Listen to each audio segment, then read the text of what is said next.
la cuarta parte de la educación cristiana. Hemos tenido en las tres primeras partes lo que llamamos nuestra relación con Dios. Relación que creo que ya quedó bien clara, que no comenzó el día de nuestro nacimiento, sino el día de nuestro nacimiento espiritual, el día que nacimos de nuevo. Ahí comenzamos una relación con Dios que tiene que ir perfeccionándose, tiene que ir mejorándose, tiene que ir creciendo cada día. Y tenemos una gran ventaja, y es que tenemos las Escrituras en la mano. Y a través de las Sagradas Escrituras podemos conocer todo lo que Dios hizo en el pasado, todo lo que quiere hacer en el presente y Dios mediante todo lo que hará en el futuro. Y tenemos las instrucciones, los principios, los mandamientos bien claro en nuestro propio idioma para que podamos saber en todo momento qué es lo que Dios quiere, qué es lo que Dios le agrada, qué es lo que Dios no tolera.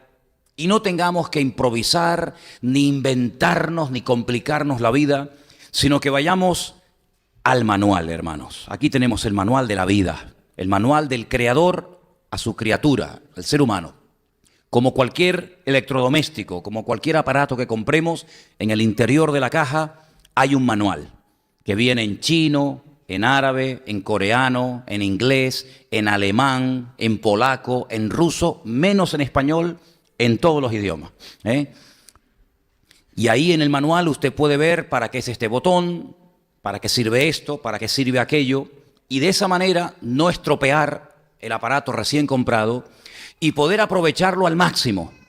Qué lástima que haya personas que se lean libros o manuales de televisiones, de móviles, de radios o de lo que sea, y no se lean el manual más importante, el manual de la vida, el manual de Dios. Perfecto, completo, que no caduca, que no envejece, que está en plena actualidad y que nos ayuda absolutamente a todos, No importa la edad que tengas, no importa si eres hombre o eres mujer, si estás casado, si estás soltero, si eres una persona que lleva muchos años en los caminos del Señor o recién estás comenzando. Aquí tenemos las instrucciones bien claritas para que usted sepa que hay cosas en las cuales no hay que creer ni practicar, aunque a lo mejor la tradición o a lo mejor la presión social o familiar te dice, no, eso hay que creerlo. Y eso hay que practicarlo y mantenerlo porque papá y porque la abuela y porque nuestros antepasados lo hicieron y lo practicaron. Pero a la luz de las Escrituras no tiene ningún fundamento, no tiene ninguna base bíblica, ¿se da cuenta? Así que hablamos de esa parte tan importante de la vida de un ser humano, la relación con Dios. Los animales no pueden tener relación con Dios. Los animales son criaturas de Dios, pero nunca pueden llegar a ese nivel superior que el ser humano sí puede llegar a tener y a disfrutar, y es el de hijos de Dios, redimidos, comprados, uno a uno, con un propósito, por el Señor Jesucristo. Y podemos llegar a conocer cómo es Dios, no en su totalidad, evidentemente. Podemos llegar a conocer su naturaleza, su esencia, su carácter. Pero Dios nos ha creado como seres sociales. Cuando le conocemos a Él, una de las cosas que nos damos cuenta de que Dios no es un ermitaño. Durante siglos, sobre todo en unas etapas de la historia de la humanidad, los seres humanos llegaron a creer que para poder vivir vidas santas tenían que aislarse del mundo. Y muchas personas se iban a montañas y a cuevas y se encerraban durante años sin tener contacto y comunicación con nadie, porque ellos creían en esa sinceridad equivocada que para poder llegar a agradar a Dios y no pecar y vivir una vida santa, uno tenía que estar totalmente alejado de la mundanalidad, de la gente, de los familiares, de las presiones, etcétera, etcétera. Incluso algunos hasta se flagelaban durante la noche, se torturaban. Había otros, y parece mentira que esto haya ocurrido a lo largo de la historia de la humanidad, construían enormes pilares, enormes columnas, se subían a lo alto para no tener ni siquiera contacto con la tierra y de esa manera estar, digamos, lo más santos posible, sin tocar la tierra, sin hablar con nadie, sin ver a nadie, como auténticos ermitaños, y de esa manera, pues, agradar a Dios. Si esa fuera la forma, la iglesia no tendría sentido. El Señor nos hubiera dicho, nos hubiera dado la orden de una vez que te conviertas, tienes que salir de la sociedad, tienes que buscarte un lugar tranquilo en las montañas, en una cueva, en una isla perdida, y allí vives tu relación con Dios y ya está. Pero eso no es bíblico. Está bien aislarse un tiempo. El mismo Señor Jesucristo se fue 1 mes y medio al desierto a orar y ayunar. Está bien aislarse de vez en cuando y estar en un lugar tranquilo, pero la cruda realidad, nos guste o no, es que el Señor ha diseñado lo que llamamos y conocemos como la iglesia. Y la iglesia no es una palabra que se emplea única y exclusivamente para lo que nosotros entendemos que es la iglesia, el conjunto, el grupo de hermanos, sino que la palabra eclesia era una palabra muy usada en Grecia y no tenía nada que ver con los cristianos, absolutamente nada que ver, pero era como una palabra tan conocida que sobre todo el apóstol Pablo la tomó porque la gente conocía el significado de la palabra y la utiliza para hablar del grupo, de la asamblea de creyentes que se junta con un propósito, y es el de adorar a Dios y estudiar sus escrituras y conocerlo y adorarlo a Él. Pero cuando se juntaban, por ejemplo, grupos de personas para hablar de cuestiones políticas, eso se llamaba eclesia. Era un grupo de personas, ¿verdad?, que se juntaban con la finalidad de debatir o de exponer un tema, una cuestión, digamos, política o deportiva o de cualquier otra índole. Bueno, pues esa reunión de personas que se llamaba en Grecia eclesia es la palabra que nosotros utilizamos para definir al grupo de creyentes que se reúnen en un lugar concreto durante unos cuantos días a la semana para compartir, para convivir, para aprender en el roce cotidiano, ¿verdad? Aunque no es demasiado, pero que podamos aprender a descubrir cuáles son nuestras carencias, nuestras virtudes, nuestros defectos, nuestros dones, nuestros talentos, etcétera, etcétera. Y dice la palabra que no es bíblico el dejar de congregarse. A veces uno se encuentra cristianos un tanto raros, un tanto extraños, que dicen, no, yo no necesito ir a la iglesia, yo me quedo en mi casa, yo leo la Biblia, yo oro y yo me hago mi culto y yo no tengo que congregarme, ni necesito de hermanos, ni de iglesia, ni de pastor, ni de alabanza, ni de nadie. Bueno, eso suena muy bonito, pero la cruda realidad es que eso no es bíblico. La Biblia dice que no tenemos que dejar de congregarnos. Dice, como algunos tienen por costumbre. Dice, pero ese versículo está en la Biblia. Sí, ya lo sé. Y ya había en aquellos tiempos de la Biblia hermanos que tenían la costumbre de no congregarse. Pues parece que sí. Parece que había creyentes que dejaron de congregarse. No sabemos los motivos. Pero en la carta dirigida a los hebreos, el autor de esa carta dice, hermanos, no dejen ustedes de congregarse. Y cuando el apóstol Pablo, por ejemplo, le escribe a los hermanos de la ciudad de Corinto, ellos tenían un sistema de culto que lamentablemente se ha ido perdiendo a lo largo del tiempo. Nosotros no tenemos ese sistema, lamentablemente. Digo lamentablemente.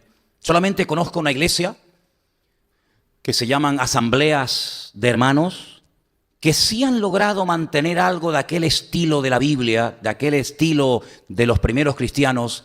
Y es cuando dice el apóstol Pablo, ¿tiene alguno salmo, tiene alguna doctrina, tiene alguna palabra? Pues los hermanos venían no solamente para estar sentados ahí 3/4 de hora, 1 hora, y escuchar una serie de alabanzas que más o menos puedes participar o no, y un mensaje que da una persona y todo el mundo más o menos en silencio y todo el mundo se va, sino que parece ser que las reuniones de los primeros hermanos nuestros en la fe no eran como nosotros hacemos los cultos hoy en día.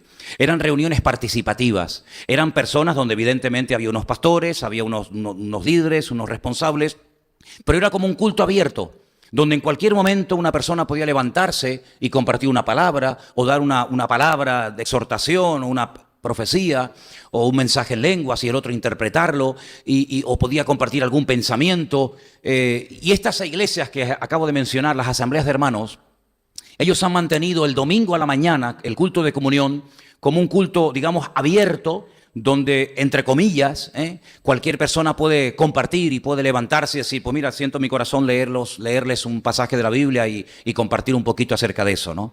Entonces vemos que la vida cristiana no se ha diseñado para que cada uno la viva a su manera, ¿verdad? Y uno por aquí y uno por allá, sino que somos seres sociales y el Señor nos pone en algo que llamamos iglesia, para que ahí no solamente escuchemos, sino para que ahí también el Señor pueda tratar con nuestras vidas. Porque una de las cosas que dijimos en una de estas exposiciones o clases que dimos es que la iglesia es el taller de Dios. ¿Cuántos dicen amén?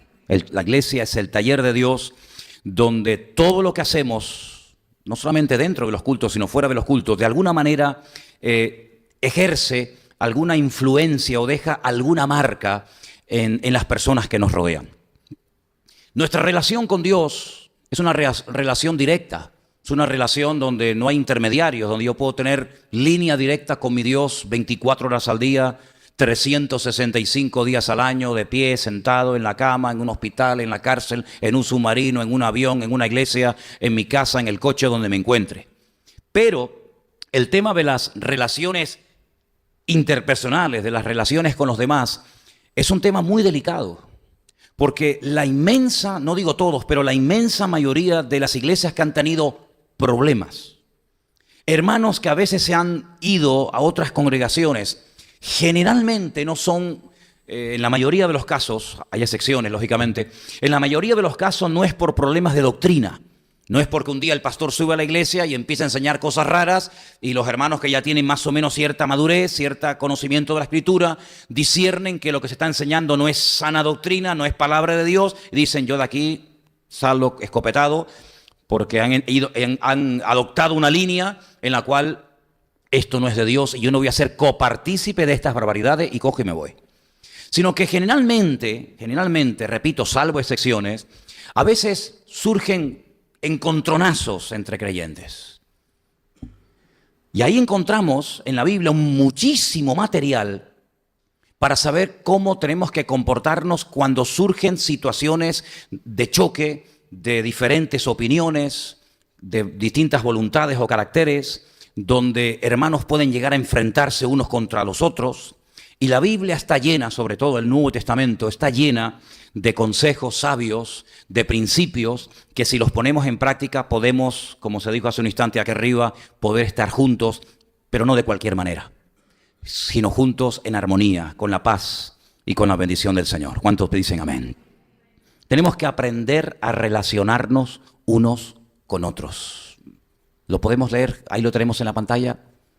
Tenemos que aprender a relacionarnos con los demás o unos con los otros. En la vida se tiene que aprender a leer. Alguien nos tuvo que enseñar a escribir. Alguien nos tuvo que enseñar a sumar, a multiplicar. Alguien nos tuvo que enseñar lo que la mayoría de nosotros sabemos hoy en día. Pero ¿dónde se aprende a convivir? ¿Dónde se aprende a desprendernos del orgullo, de la soberbia, de la arrogancia, de la impaciencia, del desorden? ¿Y dónde aprendemos a ser puntuales, a ser, solidarios, a ser, personas pacíficas y no folloneras? ¿Dónde se aprende todo eso? Pues el mejor lugar donde se debe aprender todo eso es en la iglesia. ¿Cuántos dicen amén? Este aprendizaje no es un aprendizaje de punto A, punto B y punto C aprobados y ya nos vamos a llevar todos de maravilla. No, porque alguien dijo que cada persona es su mundo. Y donde hay personas, es imposible que no surjan en algún momento determinado problemas, encontronazos o conflictos. ¿Estamos de acuerdo? ¿Estamos de acuerdo? Dice la Biblia que una vez hubo una discusión no pequeña con unos hermanos que venían de una parte de Israel que querían imponer a la fuerza una serie de enseñanzas. Y otra parte de la iglesia, de los cristianos, decían que no era correcto imponer ciertas y determinadas prácticas que tenían que ver con el judaísmo y con la ley de Moisés a los recién convertidos. Y se tuvo que hacer un primer concilio, todos ustedes saben, eso está en Hechos capítulo 15, y allí se juntó el liderazgo, y allí vemos cómo participó interviniendo el apóstol Pablo, y Pedro, y Santiago. Y dice que llegaron a acuerdos. ¿Acuerdos para qué? Para establecer la doctrina. Ya la doctrina estaba establecida. Y ya se sabía a estas alturas lo que había que creer y lo que no había que creer. Pero parece ser que el problema no estaba tanto, ya digo, en la doctrina, sino en cómo relacionar, cómo unificar distintas opiniones dentro de una iglesia donde hay ahora una mayoría de gentiles y una minoría de judíos. Ya la moneda se dio la vuelta y ahora hay problemas porque estos tienen unas costumbres, estos hermanos tienen otras costumbres, estos vienen de un trasfondo religioso, espiritual completamente diferente a estos hermanos que se acaban de convertir. Y ahora resulta que se encuentran en la misma congregación, se encuentran en la misma iglesia, en el mismo culto, y ahí empiezan los encontronazos, ahí empiezan los problemas de relaciones. También vimos cuando estudiamos la vida o el ministerio del apóstol Pedro, Cómo uno de los primeros problemas que hubo en la iglesia primitiva no fue de doctrina, sino que el primer problema que hubo en la congregación fue porque hubo murmuración. ¿Os acordáis? Murmuración a la hora de la comida. Uno decía, no, es que ¿por qué le estás poniendo más a ella? Ah, porque ella es judía, ¿verdad? ¿Y por qué le pones menos a mi madre? Porque ella no es judía, ella es gentil. Y entonces comenzaron a surgir encontronazos entre hermanos y llegaron a murmurar los unos contra los otros porque creían que estaban siendo tratados injustamente, que había favoritismo, que había como clases sociales dentro de la iglesia, y entonces tuvieron que nombrar a los primeros 7 diáconos para que, oye, se apaciguara la cosa y hubiera armonía y hubiera paz y que no se rompiera y se fuera la bendición de Dios por cuestiones de comida, ni mucho menos. Vemos, por ejemplo, en la iglesia de Corinto que se formaron grupúsculos, pequeños grupitos dentro de la iglesia, donde unos decían, no, yo soy de Pablo, el fundador de la obra, ¿no? Ah, no, yo soy de Apolo. No, yo soy de Cefas. No, yo soy de Cristo. Y Pablo se entera de todos aquellos problemas que había en la congregación y tiene que poner orden diciendo, eso no puede ser, eso no es correcto que yo soy de este y yo apoyo a este y si apoyo a este estoy en contra del otro. ¿Os dais cuenta cómo en aquellos años, estamos hablando del primer siglo de la era cristiana, no habían pasado 400, ni 500, ni 1000 años, ni 100 años habían pasado, hermano, ni 100 años habían pasado y ya había problemas en las congregaciones porque este chocaba con la otra chocaba con el otro? ¿Os acordáis cuando Pablo escribe la carta desde la cárcel a los filipenses?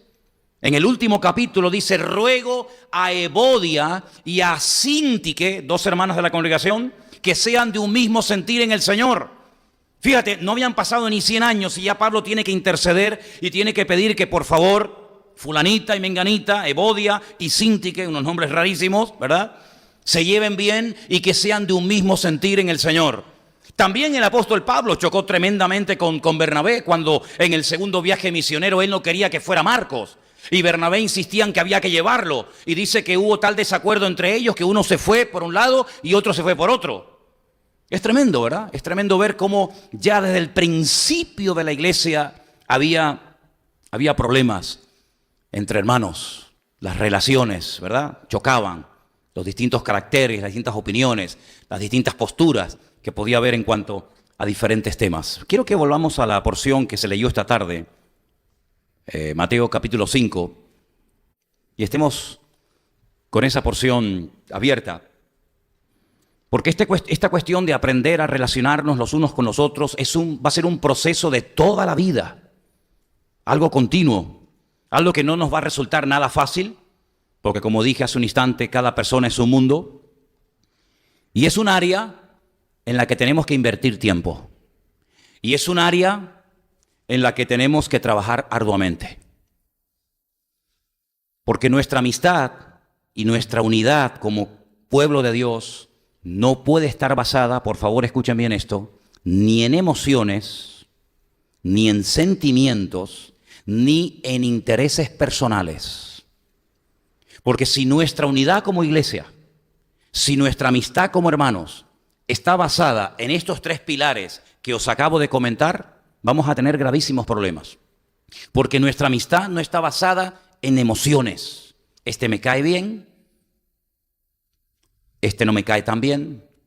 No puede estar basada en intereses personales, no puede estar basada en sentimientos. Y esto es algo que los jóvenes tienen que tener mucho cuidado. Porque generalmente en la juventud, sobre todo los chicos, confunden a veces la amistad con el enamoramiento, con el enamoramiento. Entonces las chicas tenéis que tener cuidado porque si a un chico le sonríes, le hablas amablemente y le preguntas cómo está 2 o 3 veces, los chicos son tan tontorrones que piensan que estás enamorada de él, que llevas una semana sin dormir, que desde que te levantas hasta que te acuestas no paras de soñar y de pensar con él. Por eso te acercas tanto a mí y me saludas así. Pero como tú sabes que los chicos tienen este chip un poco distorsionado, tú lo que vas a hacer es prudencia, ¿verdad? Para que no se confunda la amistad o el interés que genuinamente tiene de saber cómo estás, o por qué no viniste el otro día al culto, o cómo estás hoy, etcétera, para que no lo confunda con lo que no tiene que en ningún momento pensar. Nuestra amistad y nuestras relaciones no tienen que estar basadas ni en sentimientos, ni en emociones, ni en intereses personales. Me llevo bien contigo porque hay algo de ti que me interesa. En el momento en el que lo obtenga, si te he visto, no me acuerdo. Dice la Biblia que había un chico, ¿veis? Había un chico que dice él que estaba tremendamente enamorado. Y un chico enamorado es medio tonto. Sí, totalmente. Porque químicamente, científicamente está demostrado que la química del cerebro, cuando uno está tremendamente enamorado, varía y se altera completamente. Esto está demostrado científicamente. Cuando un joven, sobre todo en la juventud, está una persona enamorada, esa persona químicamente no puede pensar con total claridad. Por eso hay cosas que se hacen y se dicen en ese momento de ese enamoramiento, ¿verdad? Que después de unos años ni se te pasa por la cabeza hacerlo, decirlo, ¿sí o no? No, nadie dice nada porque ustedes están siempre, yo siempre predico en un nivel inferior, ustedes siempre están en un nivel superior al cual yo aún no he llegado y por eso a veces estamos en diferentes frecuencias. Pero bueno, ya algún día llegaré, es cuestión de paciencia. Este chico, él creía que estaba tremendamente enamorado hasta el punto que no comía. No quiero preguntar aquí esta tarde si hay un chico que hace tiempo que no come o ha adelgazado porque está atontado perdido. No quiero llegar a pensar eso. Pero dice que no comía e incluso estaba hasta enfermo. Hasta que un día, una vez que ha dado rienda suelta a su pasión, más que a su enamoramiento, dice que llegó a odiar con mayor amor a aquella chica. Su odio hacia aquella chica fue mayor que el amor con el que la había amado. ¿Qué te parece, amigo? Se confundió. Y en esa confusión rompió una vida. En esa confusión mezcló sus sentimientos con sus intereses personales, etcétera, etcétera, y destrozó una vida, y estoy hablando nada más y nada menos que de su propia hermana, con la cual abusó, tuvo relaciones con ella y luego dice que la aborreció y no quería saber absolutamente nada con ella. Si queréis conocer más de esta historia, por supuesto está en la Biblia la historia de Tamar y Amnón, los hijos de David, ¿verdad? Ahora, en este tema de las relaciones entre hermanos, en la congregación, a lo largo de la vida, tenemos en el Sermón del Monte unas instrucciones muy interesantes. Fijaros que el Sermón del Monte es como la constitución del reino de Dios, ¿vale? Allí encontramos absolutamente todo lo relacionado con la oración, con las ofrendas, con el carácter, con la vida sexual, con la vida matrimonial, con el tema del dinero, absolutamente con todo. Y hay una parte del Sermón del Monte, que es la que se leyó esta tarde en Mateo capítulo 5, verso 21, donde Jesús menciona uno de los mandamientos, concretamente el de no matarás, que realmente el mandamiento más que no matarás, literalmente dice no asesinarás, porque asesinar y matar no es lo mismo, aunque parece lo mismo. No asesinarás, porque si no puedo matar, ¿cómo Dios mandaba la guerra a su pueblo? Es una contradicción. Dice que no mate, pero luego me dice que vaya y los mate a todos. Entonces, ¿qué hago? ¿Los mato o no los mato? No asesinarás, que es muy diferente. Y el Señor dice, ustedes han oído ese mandamiento. Eso está escrito, está en la ley, está en la Torá. Dice, pero yo os digo, Él va mucho más allá del simple acto de matar físicamente a una persona. Y dice, yo os digo que cualquiera que se enoje contra su hermano será culpable de juicio, y cualquiera que le diga necio a su hermano será culpable ante el concilio, y cualquiera que le diga fatuo quedará expuesto al infierno de fuego. Estas palabras, raca sobre todo, una de las que se menciona, por fatuo, por necio, era un insulto. Estúpido, tonto, imbécil, vacío de cabeza, que no sirves para nada. Era un insulto, era una forma de menospreciar a la persona. Ahora fíjate que del menosprecio se pasa automáticamente al insulto verbal. Tú menosprecias en tu corazón a una persona y por la boca, tarde o temprano, que es el instrumento por el cual se canaliza, ¿verdad?, la ira, el enojo, salen palabras que humillan y que matan espiritualmente a esa persona. El Señor está yendo mucho más allá de simplemente matar a una persona con una pistola, con un cuchillo, con una escopeta. Y Él dice que también se puede verbalmente se puede herir y se puede matar también a una persona. Y una de las cosas que dice el Señor es que cuidado con el tema de la ira. Ahora, he estudiado este tema y me llama la atención que en el texto, en griego, hay dos palabras diferentes para la palabra ira. Nosotros tenemos una sola en castellano, en español, ira. Pero en griego hay dos palabras. Una de ellas, la vamos a poner ahí en la pizarra, es la palabra timos. Esa es la primera palabra que significa ira. Pero también hay otra palabra, orgue, que significa también ira. ¿Cuál es la diferencia entre una y otra? Porque si las dos significan lo mismo, ¿por qué hay dos palabras para la misma palabra? Porque la primera palabra, timos, hace referencia a esa explosión de enfado que tan pronto viene como tan pronto se va. ¿Vale? No es la ira que perdura en el tiempo, ese enfado constante y permanente que, como esa leña al fuego que lanzamos para que no se termine nunca de apagar, que ya termina formando parte de tu carácter, de tu naturaleza, de tu esencia como persona, sino que timos es la persona que se enfada. Todavía no hemos llegado a esa frase. La persona que se enfada, pero que no mantiene el enfado. Por eso dice la Biblia, airaos, pero no pequéis. ¿Se airó alguna vez el Señor? Porque claro, si nuestro modelo a imitar es el Señor, la pregunta es, ¿en algún momento el Señor públicamente se airó en contra de algo o de alguien? Sí, por supuesto. Por supuesto. Y no vamos a cuestionar aquí al Señor en su actuación de decir, madre mía, el Señor, ¿qué ha hecho? ¿Tú te atreverías a decirle al Señor, Señor, ¿qué has hecho? ¿Lo estás haciendo mal? Vamos. Cuando el Señor entra en el templo y hace un látigo con las cuerdas y vuelca las mesas, Él no está entrando allí de una forma pacífica y amorosa, diciendo, chicos, ¿qué ha pasado aquí? A ver. Malo, malo, malo. Eso no se hace. Venga, de cara a la pared un ratito, venga. Si te portas bien te compro un helado. No. El Señor entró con ira. Habéis convertido mi casa en una cueva de ladrones. Y esto tiene que ser un lugar santo, sagrado. Esto tiene que ser una casa de oración. Y tiene que limpiar aquel lugar que lo han contaminado, que está inmundo a consecuencia del desorden y del pecado. Y claro que Dios tiene ira. Hombre, que sí tiene ira. Madre mía, cuando Dios demuestra su ira, amigo, esconde la cabeza bajo tierra, Apaga la luz y vámonos, Porque cuando Dios dice basta, te manda un diluvio que te manda a la muerte de un plumazo a millones de personas, ¿O quién mandó el diluvio? ¿Quién mandó el diluvio? ¿El diablo?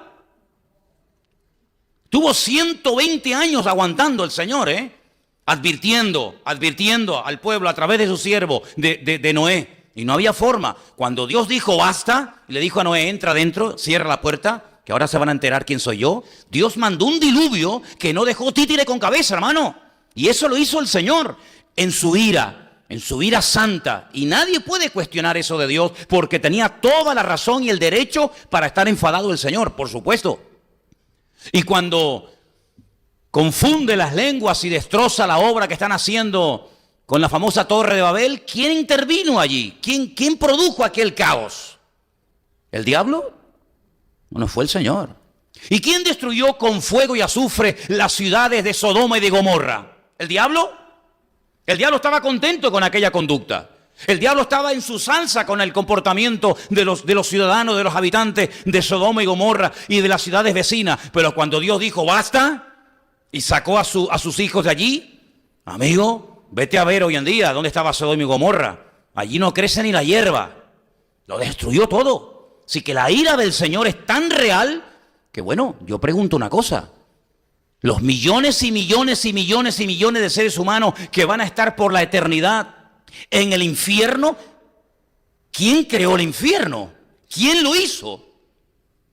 ¿Quién decide quién entra y quién no entra a la presencia de Dios? ¿Dios tiene ira o no tiene ira? Es Que Dios no es un pacifista, amigos. Un señor muy bueno con una manga muy ancha que al final dice, no pasa nada, no pasa nada. Ladrones, adúlteros, fornicarios, pecadores, no pasa nada. Yo soy un Dios bueno, suban todos, vamos a estar juntitos por la eternidad. No, ese no es nuestro Dios. Claro que Dios es un Dios de amor y creo que está bien claro que Dios es un Dios de amor, ¿sí o no? Si no fuera por eso ni tú ni yo estaríamos aquí. Y la misericordia de Dios, clarísima, pero la justicia y la ira de Dios, que no te quepa la menor duda, que el que más justo y el que más ira en un momento determinado puede llegar a derramar y a manifestar sin lugar a dudas, es el Señor, por supuesto. Pero aquí se está hablando de esa ira permanente, constante, donde no hay misericordia, al contrario, hay un deseo de venganza. Y Pablo, o mejor dicho el Señor, y también Pablo hace referencia de que se tiene que quitar de nosotros el enojo, la gritería y la ira, también como vamos a leer ahora. Pero ¿de qué ira se refiere el Señor? Se refiere a esa ira que no perdona, esa ira de ese ser vengativo, esa persona que guarda el enojo 20 años, viene a la iglesia, canta, pero está airado contra alguien, no lo ha perdonado. Dice que es cristiano, dice él, como aquella que decía que era profetisa, que no era nada, aquella famosa Jezabel del libro del Apocalipsis. Esa es la ira que el Señor condena rotundamente en la Escritura. Esa ira de no perdono y no perdono y no perdono y me da igual si cambias, si no cambias, si me besas, si me rechazas, si te quedas, si te vas. Yo tengo este enfado y es una persona que termina siendo un amargado y amargando a todos los que están a su alrededor, porque la ira es el cáncer de la fe que mata la paz, mata la concordia, mata la bendición y mata a esa persona para siempre. Y dice la Biblia que el que se levanta con ese tipo de ira contra su hermano, aunque no lo haya matado de un tiro, pero sí lo ha matado en lo más profundo de su corazón, dice que esa persona arderá eternamente en las llamas del infierno. Ay, amigo, ¿y eso está en la Biblia? Pues Luis lo acaba de leer hace 5 minutos, ¿o no os acordáis? Pero no solamente eso, sino dice un poquito más adelante que cuando tú vas al altar a llevar tu ofrenda, ahora, nosotros no tenemos que ir hoy en día al altar a llevar ofrendas, porque esto está escrito hace 2000 años. Yo estoy leyendo esto 2000 años después de haber pronunciado esta palabra del Señor en el Monte de las Beatitudes, allí en Galilea. Por lo tanto, yo no puedo interpretar esto exactamente igual que los que oyeron en persona esta palabra, porque la audiencia que yo tengo delante de mí esta tarde no es una audiencia judía.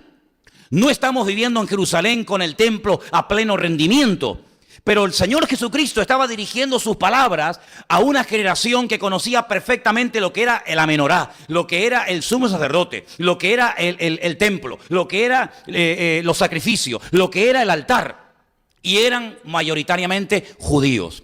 Cuando él le dice a su audiencia en aquel momento lo siguiente, versículo 23, si traes tu ofrenda al altar y allí te acuerdas de que tu hermano tiene algo contra ti, deja allí tu ofrenda delante del altar, anda, reconcíliate primero con tu hermano y entonces ven y presenta tu ofrenda. ¿A qué altar se refiere al Señor? En las iglesias se llama altar a esto, ¿verdad? Y hay gente que dice, hermanos, pasen al altar. Esto no es ningún altar, esto es una plataforma.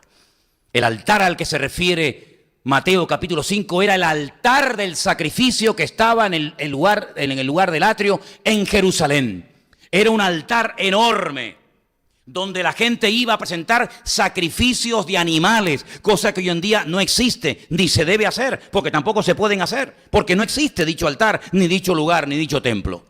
Cuando la gente iba a Jerusalén, porque no se podía quedar en su casa a hacer un sacrificio y pedir perdón por sus pecados. Bueno, y si vivía a 200 kilómetros del altar, pues me da igual. El único lugar donde los pecadores tenían que ir a presentar sus sacrificios era el altar que estaba en Jerusalén. Y si usted vive en Roma, o si usted vive en España, o usted vive en Capernaum, o usted vive en Samaria, usted tiene que ir al lugar establecido por el Señor. Era algo tan importante, hermanos, que hay todo un libro, que es el manual del Levita, el famoso libro de Levítico, donde se decía cómo tenían que ser los animales, cómo tenían que llevarse, cómo tenían que sacrificarse, quién podía comer de esos animales y quién no podía comer, qué tipo de animal había que llevar según el pecado que había cometido, etcétera, etcétera. Era todo un ritual increíble. ¿Qué había que hacer con el animal muerto? ¿Qué partes había que comer? ¿Qué partes había que quemar? qué se hacía con la sangre, etcétera, etcétera, etcétera. Toda la vida del judío en aquel tiempo giraba en torno al templo, era el centro religioso de la época. Fíjate qué importante era esto, hermano, que la gente iba allí al templo, al altar del sacrificio, a pedir perdón por sus pecados. Pero ¿y cómo lo hacían? Alguien que había cometido un pecado. Bueno, yo cojo un cordero, me voy a Jerusalén, toma, mátame el cordero, ¿qué pecado? No, no era así. No era así, con esa simpleza con la que algunos lo explican. No, porque los sacrificios no se crearon para sustituir el arrepentimiento del pueblo. ¿Cuántos dicen amén? Los sacrificios no se crearon como sustituto del arrepentimiento. Yo no estoy arrepentido, yo no voy a cambiar, pero yo cumplo con la ordenanza, con la liturgia. ¿Qué hay que llevar? Un cordero, toma el cordero. Pero yo a este no lo perdono. Yo he robado, yo no estoy arrepentido, pero yo traigo la oveja. No era así, no era así. De hecho, tanto en el Talmud, que es una literatura mucho después de Cristo, y en otros libros de la época, se decía que el arrepentimiento o los sacrificios no sustituían en ningún momento el arrepentimiento de la persona. Es más, el ladrón arrepentido, fijaros qué serio era esto, que no era suficiente con presentar un sacrificio y ya está. No, cuidado. ¿Os acordáis de la visita que hace el Señor Jesucristo a la casa de Zaqueo? ¿Os acordáis o no? Uno que era jefe de los publicanos y rico, cuando entra Jesús a la casa de Zaqueo, ¿qué dice Zaqueo? Puesto en pie dijo, Señor, si en algo he defraudado a alguien, se lo devolveré cuadruplicado. Claro, es que tú como judío sabes que si a ti se te ocurre robarle una prenda, una oveja, un animal o algo a tu prójimo, a tu vecino, a quien sea, no es suficiente con decir, Señor, perdóname, pero te quedas con la oveja, te quedas con el par de zapatos que le has robado, te quedas con el burro, te quedas con el arado. No. Tú tienes que devolvérselo. Si tú has hecho uso de la oveja o de la vaca de tu amigo, de tu vecino, de tu hermano, tú la has ordeñado. Tú has comido de los terneros que te ha dado. ¿Y ahora qué te crees? ¿Que pidiendo perdón ya está todo solucionado? No. Eso es entre los cristianos hoy en día. Dice, perdóname. Ese es el jueguecito que algunos se traen. Pero es que eso no tiene nada que ver con la Escritura. Usted ha robado una oveja, usted devuelve la oveja y 4 más. ¿Y por qué? Porque Dios lo dice. Para demostrar si verdaderamente estás arrepentido. Porque el perdón que no te duele ni es perdón ni es nada. Te tiene que doler, amigo, tienes que humillarte y tienes que dar 4 veces más. Y si no, no te hubieras llevado lo que no te corresponde. Y entonces el Señor se pone en pie y dice, hoy ha venido la salvación a esta casa. Ahora que vas a poner en práctica la palabra, déjate de teorías, sino ahora que ha venido a tu vida ese arrepentimiento, ese deseo de cambiar, ahora vamos a comenzar a hablar en serio. ¿Qué hacía Juan cuando la gente venía a ser bautizada al río Jordán? ¿Qué hacía Juan? Sí, venga. Usted también, venga señora, vengan todos, esto es gratis. No, momentito. ¿Se quieren bautizar ustedes? Primeramente demuéstrenme que están arrepentidos. Haced frutos dignos de arrepentimiento. Comparta su ropa, devuelva lo robado. Y cuando yo vea que ustedes han cambiado, entonces vienen y yo los bautizo. Porque si ustedes no hacen eso previamente al bautismo, ustedes lo que están haciendo es mojarse, pero no están haciendo pasos para cambiar. Yo dije en una de estas clases que hemos dado, esta es la 4ª, que una cosa es mejorar y otra cosa muy distinta es cambiar. Y el Señor lo que quiere es que cambiemos. No, se está portando mejor, ya no me grita tanto como antes. Písale el callo para que tú veas si te grita o no. Se te tira a la yugular, te mete un mordisco como Drácula y te chupa la sangre. Claro, no toques el tema, ya verás qué bueno está. Toca el tema otra vez, mete el dedo en la llaga y vas a ver cómo el cordero se convierte otra vez en lobo, amigo. ¿Te das cuenta? Entonces, cuando uno va a la palabra, uno se encuentra que hay un tipo de ira no controlada que te controla a ti, que es la que se condena categóricamente en la palabra. Esa ira que pasa incluso a veces de generación en generación. Y te encuentras aquel hijo de aquel señor o aquel nieto que resulta que aún odia a alguien que él no sabe ni de lo que va la película, pero el padre le pasó al hijo y el hijo al nieto esa ira, ese enojo, esa rabia, esa violencia y esa agresividad, y te encuentras familias destrozadas por la ira, porque la ira no controlada siempre destruye al ser humano. ¿Cuántos dicen amén? Ahora, la ira, el enojo descontrolado, a veces es una forma de, entre comillas, de autodefensa. En las relaciones unos con otros se demuestra qué tipo de creyentes somos. Claro, en nuestra relación con Dios, el que sabe si estoy bien o estoy mal, ¿quién es? El Señor. Si yo me relaciono única y exclusivamente con el Señor, a través de su palabra, a través de la oración, el Señor sabe perfectamente si yo con mi relación con Él estoy bien. Pero amigo, y ahora cuando bajo a la arena, cuando bajo al terreno de la realidad, ahí se demuestra no solo delante del Señor, sino a uno mismo y también al que me rodea, si mi crecimiento es real o mi crecimiento es única y exclusivamente teórico. Porque este mensaje de esta tarde tiene una parte teórica, como todos, pero es un mensaje que nos tiene que llevar a la práctica. Porque si yo no llevo este mensaje a la práctica, ¿de qué me sirve? ¿De qué me sirve? Por lo tanto, en este tema de las relaciones con los demás o en las relaciones unos con otros, hay un camino tan largo que recorrer, hermanos, que nos va a llevar toda la vida dejarnos tratar por el Señor, para que nosotros, tratados por el Señor, no estemos haciéndole daño sin querer a personas que forman parte del mismo cuerpo y de la misma congregación donde el Señor me ha puesto. ¿Cuántos dicen amén? Quiero que vayamos a esos dos textos que les dije. Primero vamos al de Colosenses. Colosenses 3:8. Miren qué bonito. Pero ahora dejad también vosotros todas estas cosas. Y menciona la ira, el enojo, la malicia, la blasfemia, las palabras deshonestas de vuestra boca. ¿Os dais cuenta cómo menciona la ira? Pero hermano, la Biblia dice, airaos, pero no pequéis.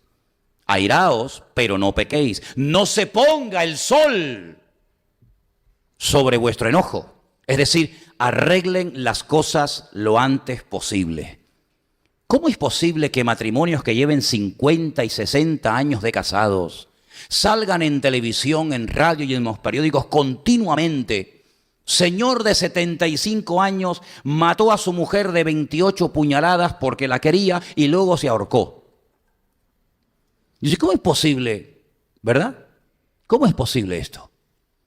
Pues no será el primer ni el último caso en España, en este país, que ocurren casos como estos. ¿Es que acaso la ira va desapareciendo con el paso del tiempo? ¿Así? ¿Un señor de 80 años no tiene la ira que puede tener un chico de 20? No me digas, no me digas. Pues estamos viendo constantemente personas que no importa la edad que tengan, ni la cultura, ni si son de campo, son de ciudad, vemos que personas con muy avanzada edad son capaces de levantarse y asesinar y descuartizar y darle hachazos a su mujer hasta el punto de matarla. ¿Qué te parece? Y luego algunos dicen, intentó matarse, pero no lo consiguió. ¿Qué cosa? Y con la otra tuvo una puntería tremenda y con él. Otro versículo muy interesante acerca de la ira es Santiago, capítulo 1, verso 20. Y dice así, Santiago 1:20, porque la ira del hombre no obra la justicia de Dios. Este es buenísimo.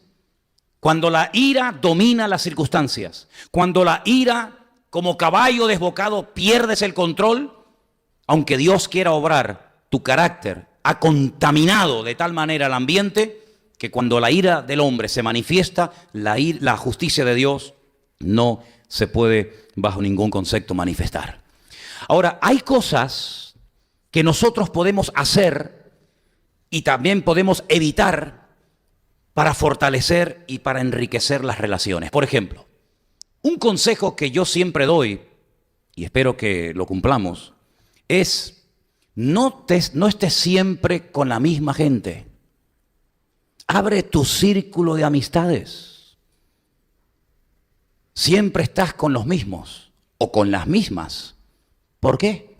Si la iglesia es el taller y el lugar donde Dios te puede poner en contacto con personas de otra edad, de otra cultura, de otro nivel, ¿por qué no lo aprovechas? ¿Por qué única y exclusivamente tienes un círculo tan reducido de amigos o de amigas y te pierdes la riqueza de poder entrar en contacto con otras personas que seguramente fuera del ambiente o del círculo de la iglesia nunca conocerías?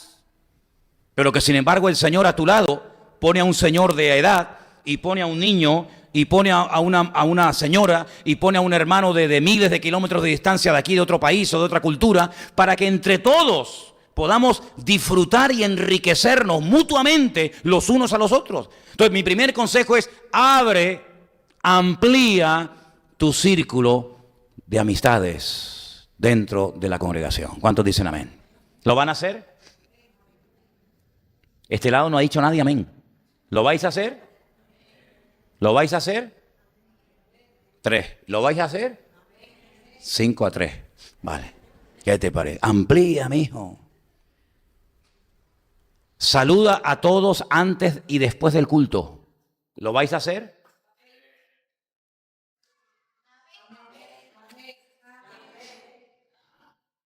Saluda a todos antes y después del culto. Pero ¿cómo lo vas a saludar si siempre sales como los bomberos, corriendo? Imposible. Dedica tiempo. Es que para tener amistad y conocer a la gente, tienes que invertir de tu tiempo. Es un trabajo. No es apretar un botón. Ahora llego y en cuanto yo llegue, hacen así, ¡vum! Todos vienen a saludarme, a besarme. Ay, ¿qué tal? ¿Cómo está? No sé qué. No es así. Tienes que invertir tiempo, tienes que sembrar para poder cosechar. ¿Cuál era el primer consejo? Ya se habías olvidado. Abre tu círculo de amistades. Hoy tienes que acercarte. Hoy tienes que acercarte, hermanito y hermanita que me escuchas, a alguien con la que no has hablado nunca en la iglesia. A ver, mira a tu alrededor, por favor. Miren a su alrededor. Miren a su alrededor. A ver, usted, hermana. Sí. Póngase de pie un segundo, hágame el favor. ¿Usted en esta congregación esta tarde ve a alguien con la que nunca ha hablado o saludado o cambiado algunas palabras? Mire, ve si hay alguien. El señor de lentes que está allá. El fratelo. ¿Es la que ya? Ok. Y aquel de allá. Mira, ya tienes a 2. Ya tienes trabajo esta tarde. Qué bueno, qué bueno. Perfecto. Qué bueno. Patricia, ponte de pie. Mira a tu alrededor. ¿Hay alguien en la congregación con la cual tú nunca has hablado, ni le has saludado, ni le has dicho nada, aunque a lo mejor lo has encontrado en la iglesia? Fíjate. A ver, mira para atrás, para arriba, para todos los lados. ¿Hay alguien? El chiquito que está aquí. Ya tienes trabajo. Nuria, ahí arriba. Mira para abajo. ¿Hay alguien aquí en la congregación que tú ves con la cual nunca has hablado, nunca te has relacionado, no le has preguntado, hola, ¿qué tal? ¿Cómo estás? ¿Cómo te llamas? ¿Dónde vives? La chica de... A ver, vienen para allá las dos chiquitas. ¿Cuál de las dos? Ella, ¿no? Pues ya sabes, después del culto. Hermanos, seguro que, no digo todos, pero algunos de ustedes en esta tarde, seguramente no conoces a la persona que está detrás de ti. Y es tu hermano en Cristo. Y si se metieran con nosotros y nos persiguieran, te perseguirían a ti y al que está detrás tuyo, y al que está a tu izquierda, y al que está a tu derecha, y al que está delante. Entonces, hermanos, ¿para qué esperar a la gloria? ¿Para qué esperar al cielo para conocernos? ¿Y por qué no empezamos desde hoy? ¿Qué les parece? Abre tu círculo de amistades. ¿Cuál era el segundo punto? Saluda a todos antes y después del culto. Ni un amén. A ver si el tercero les gusta más. Ponme el tercero, Diana. Ayana. Alégrate de las victorias ajenas. Claro. Cuando alguien recibe una victoria, tómatela como si fuera tuya. ¿Cuántos dicen amén? Alégrate con su victoria. Ríe con el que ríe, llora con el que llora y sufre con el que sufre. Dice la Biblia. Cuando a ti te va bien, a mí también me va bien. ¿Cuántos dicen amén? Y cuando a ti te va mal, a mí también me va mal. ¿Qué te parece? Ahora, es muy interesante este tema de las relaciones porque hay personas que no fueron cristianas, que no fueron creyentes, que hablaron acerca de lo que era la amistad, las relaciones. Por ejemplo, hay una frase que vamos a poner ahí de un tal Cicerón. ¿Verdad que os suena? Ay, amigo. Cicerón dijo en una cierta ocasión: cuando la ira entra en escena, no se puede hacer nada con sensatez. Es buena, ¿eh? Parece un proverbio, pero es una frase de un pensador, de un filósofo griego. Lo vuelvo a repetir: cuando la ira entra en escena, no se puede hacer nada con sensatez. Antes del domingo la frase la vamos a poner en la pantalla, no se preocupe. Ah, que no funciona. Vale, ok. La segunda frase es de Séneca. Séneca era español, ¿sabéis? No, griego, no, español. Era español. ¿De dónde era? Era de Córdoba, de la ciudad de Córdoba. No, era un filósofo griego, no. Este era de los nuestros. Dice: la ira es una locura breve. Es verdad, ¿eh? En un momento de ira, las locuras que se pueden hacer y las tonterías que se pueden decir.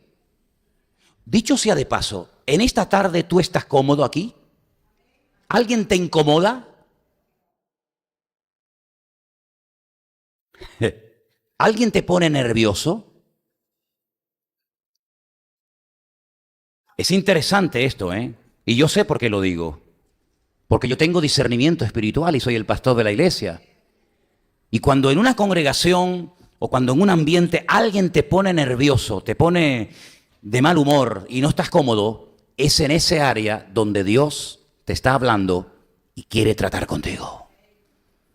Y por eso vuelvo a repetir, y cada día estoy más convencido de ello, que el lugar donde más me puede llegar a tratar y a descubrir el Señor es en la iglesia. Y mira que pasamos poquito tiempo, ¿eh? Pasamos muy poco tiempo en proporción al tiempo que pasamos fuera. Pero en este corto periodo de tiempo que pasamos aquí, unas cuantas horas relativamente, ¿cuánto de nosotros puede salir a la luz a través de los mensajes, a través del tiempo, de las horas que pasamos aquí los unos con los otros? Ahora, así como os di algunos consejos, también os voy a decir algunas cosas que pueden ser muy perjudiciales a la hora de tener buenas relaciones entre nosotros. Una de ellas es los malos entendidos. Es que yo creía, y yo no creí nunca en ningún momento eso. Ay, es que yo pensaba, es que yo no pienso. ¿Cuántas veces los malos entendidos pueden llevar a una persona a la locura? Dice la Biblia que algunos judíos, cuando vieron a Pablo en Jerusalén, ¿os acordáis? Pensaban, ellos creían que Pablo había metido gentiles en el templo. Hermano, nada más lejos de la realidad, era falso. Pero se corrió el rumor de que este hombre ha metido en nuestro templo sagrado a gentiles, cosa que no podían hacer. Y entonces fueron, lo prendieron, lo llevaron al tribuno. Bueno, hermano, no lo mataron de milagro. Y todo estaba basado en una falsa premisa.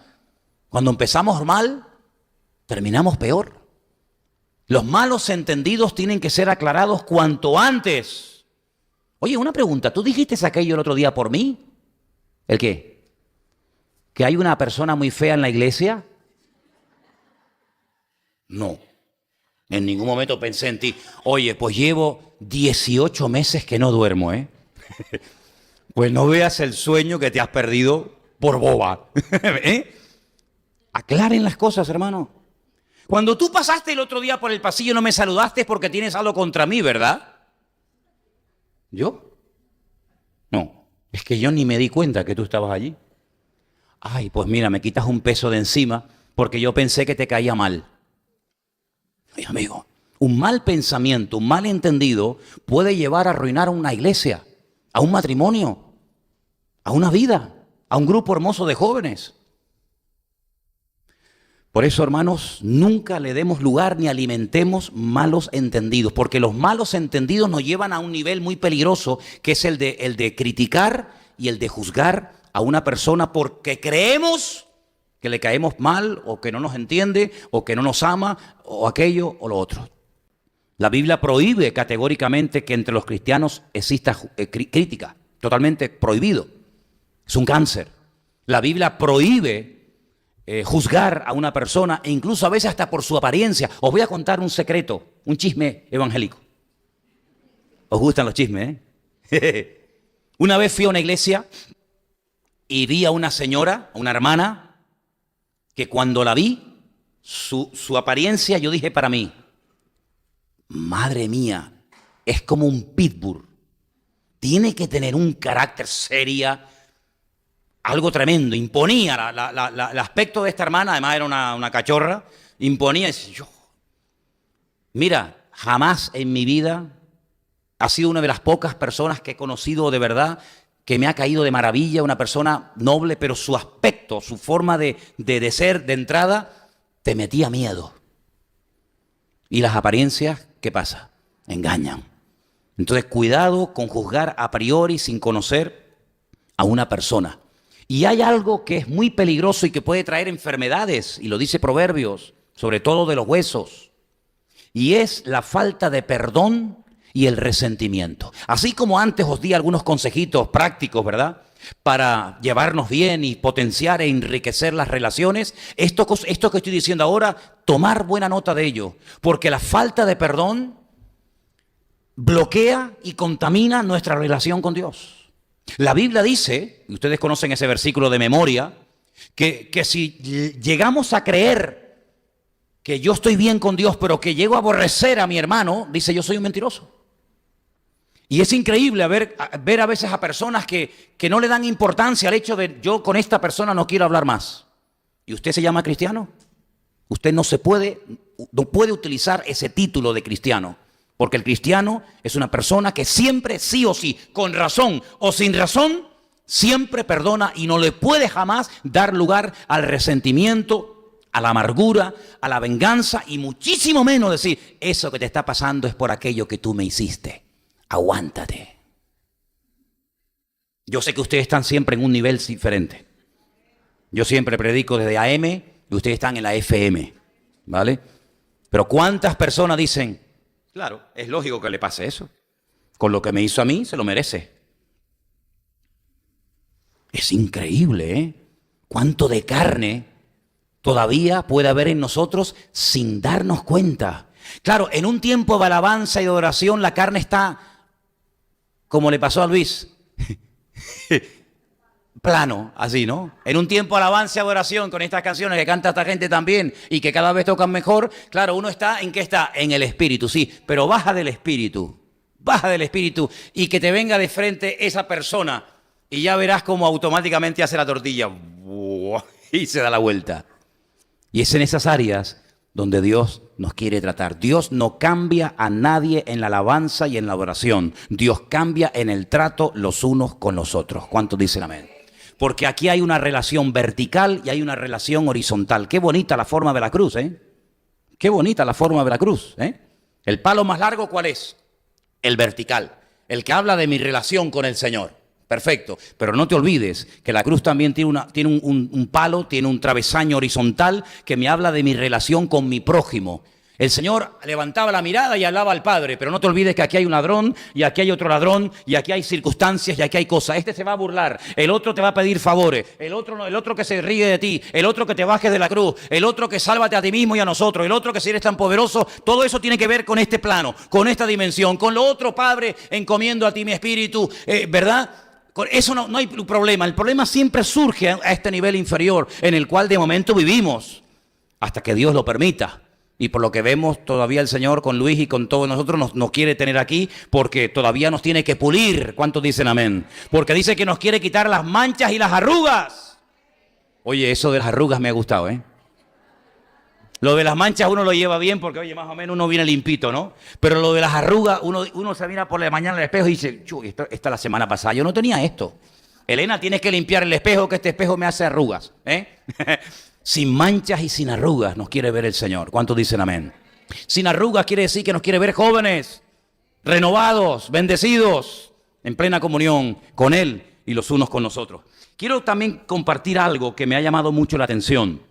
Y es lo siguiente, cuando la persona iba al templo, al altar, a presentar el sacrificio, tenía que poner, la costumbre era, las manos fuertemente sobre el animal y era como una especie de que se traspasaba la maldad, el pecado de la persona, confesaba el pecado públicamente y ese animal moría, era un animal inocente evidentemente, en sustitución del pecador. Pero tenía que haber previamente una confesión pública de pecado, tenía que haber una rectificación del pecado, porque si no, como dije antes, el sacrificio no sustituía nunca el perdón.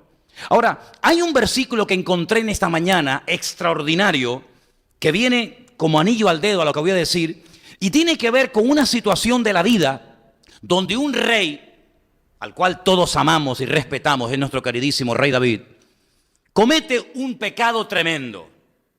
Como es el rey, cualquiera se le acerca a llamarle la atención al rey. Te juegas la vida, amigo. Pero hay un profeta. El profeta tiene que tener una característica y es la valentía. Porque habla lo que nadie quiere hablar, porque se atreve a decir y a señalar con el pecado lo que nadie señala y cuestiona, pero él llega y exhorta y reprende al rey David. Y el rey David hace una oración, yo no creo que toda se haya escrito, pero sí creo que parte de esa oración de arrepentimiento está escrita en el Salmo 51. Y en ese salmo, que es una oración extraordinaria, hay algo que yo leía esta mañana que lo subrayé y dije, voy a leer este versículo esta tarde porque viene de maravilla con lo que estoy diciendo.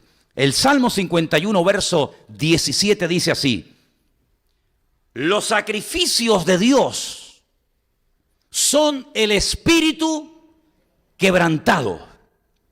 Al corazón contrito y humillado no despreciarás tú, oh Dios. ¿Lo leemos juntos, hermanos? Es buenísimo, ¿eh? Vamos. Los sacrificios de Dios son el espíritu quebrantado. Al corazón contrito y humillado no despreciarás tú, oh Dios. ¿No dijo en cierta ocasión o en varias ocasiones el Señor, estoy harto de vuestros sacrificios? En muchas ocasiones, ¿verdad? Simplemente rituales, religiosidad, liturgia, pero no había cambios genuinos en el corazón. Sin embargo, el Señor nunca se va a cansar de ver gente humillada, quebrantada y verdaderamente arrepentida delante de la presencia del Señor. Llegó un momento a decir, no quiero más sacrificio, no quiero más ofrenda, aborrezco todo esto que estáis haciendo, pero nunca jamás le dará la espalda ni echará de su presencia a una persona con un genuino arrepentimiento y con un corazón contrito y quebrantado delante de la presencia del Señor. Es más, el profeta Isaías dice que el Señor habita en la altura, en la santidad y con el quebrantado y humilde de corazón. ¿Habéis leído ese versículo? Es buenísimo, ¿eh? ¿Dónde habita Dios? ¿Cuál es la dirección de Dios? Dice el profeta Isaías, Dios habita en la altura y en la santidad y con el quebrantado y humilde de corazón. Eso dice la Biblia.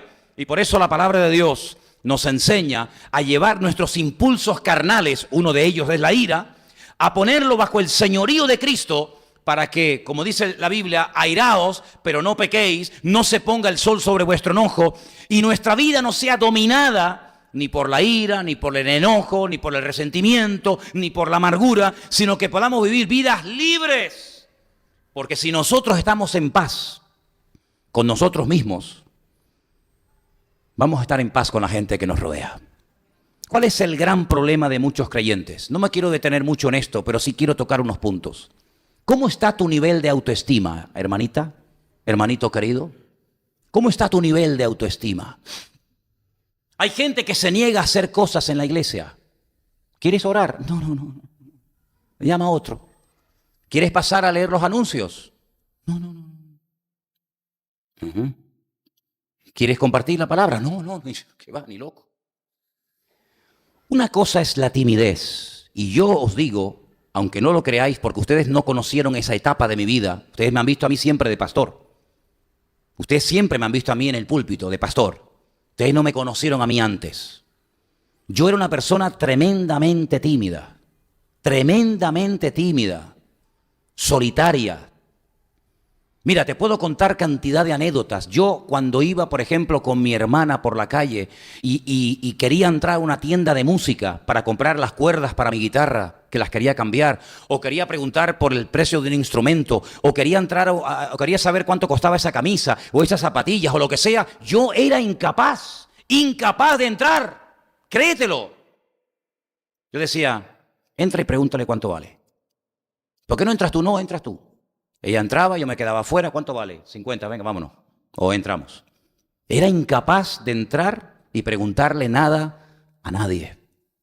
Un día conocí a una chica, antes de conocer a mi mujer, y quedamos en un sitio a una hora.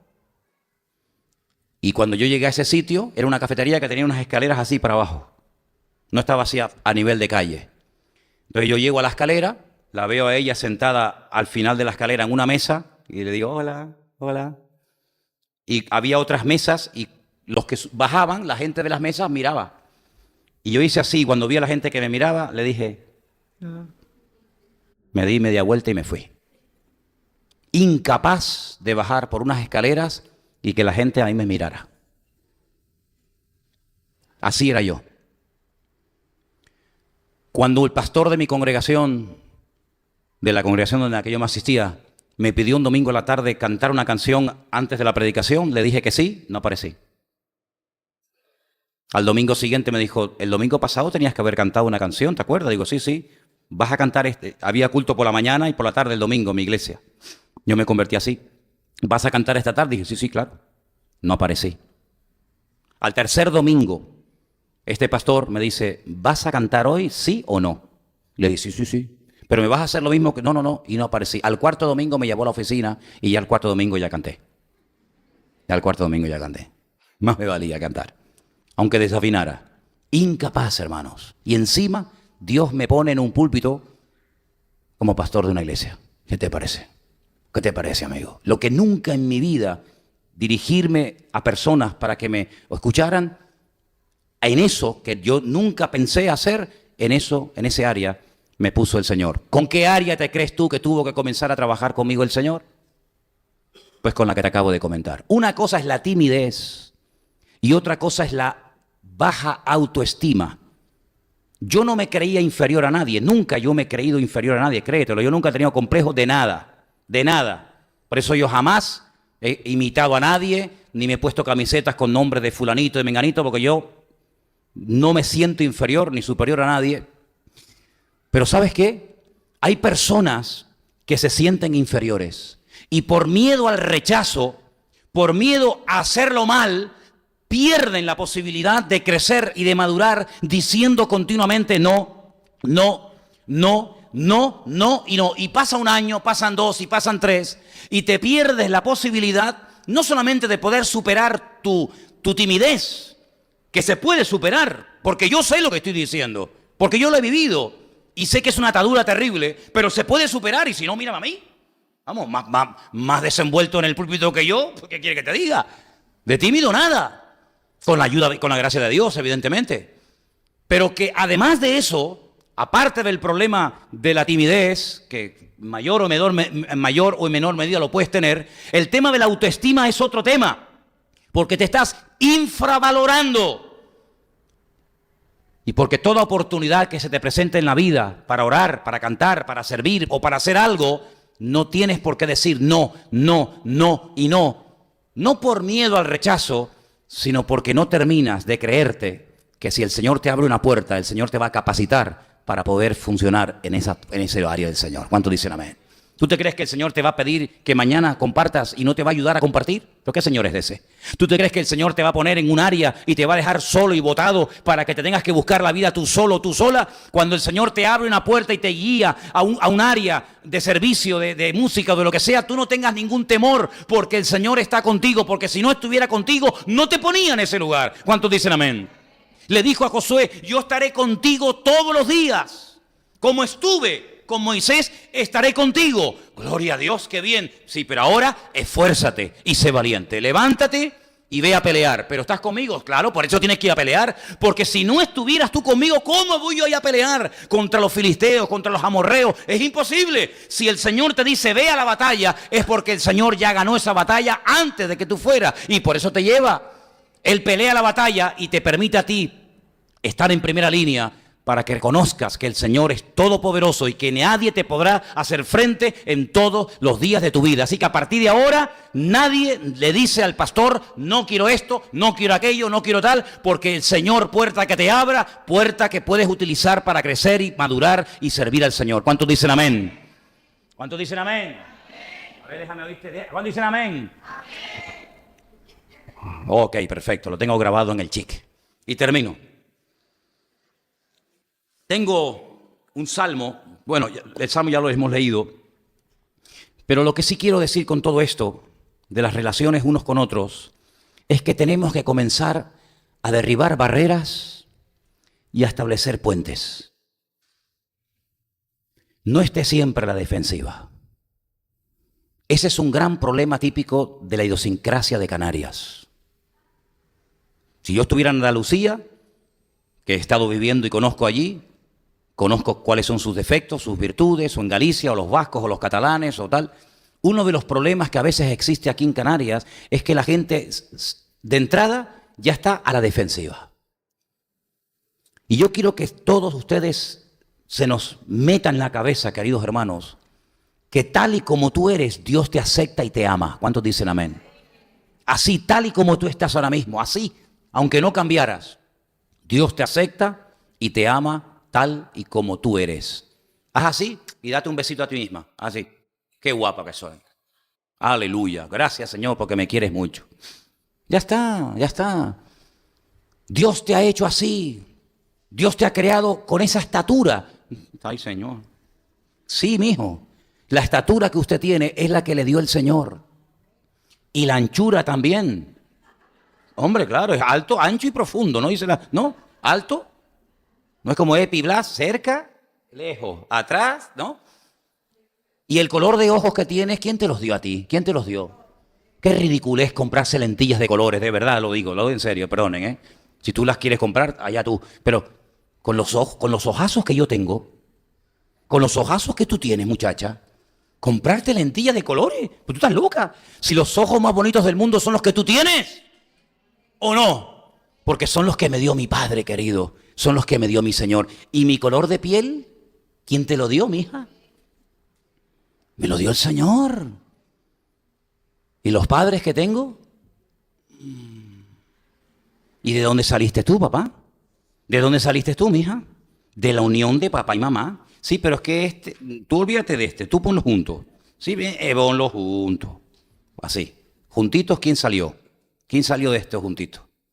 Tú, ¿verdad? Gloria a Dios. Porque si no se hubieran conocido, yo no hubiera nacido.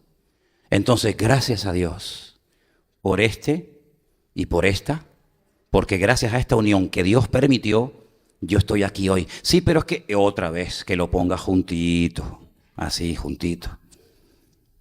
Cada persona tendrá que rendir cuenta delante de Dios, pero yo doy gracias a Dios, porque gracias a y a esta, yo estoy aquí esta tarde. Así que gloria a Dios por mis padres. Fíjate tú, en el caso mío, mi padre es de una provincia de la península, mi madre de Las Palmas de Gran Canaria y se conocen en Venezuela. Una cosa de loco. Pero el Señor tiene todo bajo su control. ¿Cuántos dicen amén? ¿Cuántos dicen amén? Así que a partir de hoy comience usted a darle gracias a Dios por todo. No se queje por nada. ¿Cuál es la mejor mujer que usted tiene? La que tienes ahora. No la que quieres tener, no, la que tienes ahora. ¿Cuáles son los mejores hijos que tú tienes? ¿Cuáles son los mejores hijos? Los que tienes ahora. Los que tienes ahora son tus mejores hijos. ¿Cuál es tu mejor papá? El que tienes ahora. ¿Cuál es tu mejor marido? El que tienes ahora. Amén, hermana. Amén. No te oí decir amén, Elena, ¿eh? No te oí. Vamos a escuchar. Elena, amén. Escuche. Elena, amén. Se tapa la boca y dice amén, amén, amén. Le da vergüenza. Es así, hermano. Disfrutemos de la vida, porque el Señor nos ha puesto aquí en este arca. Esto es un arca, para que entre unos con otros crezcamos y maduremos en los caminos del Señor. Entonces ahora vamos a pasar a la práctica. Pónganse todos de pie, por favor. Algunas hermanas dijeron, no, yo no he saludado nunca a aquel señor, ni a aquella no. Ok, ahora quiero que salga de su asiento mientras los músicos suben aquí arriba.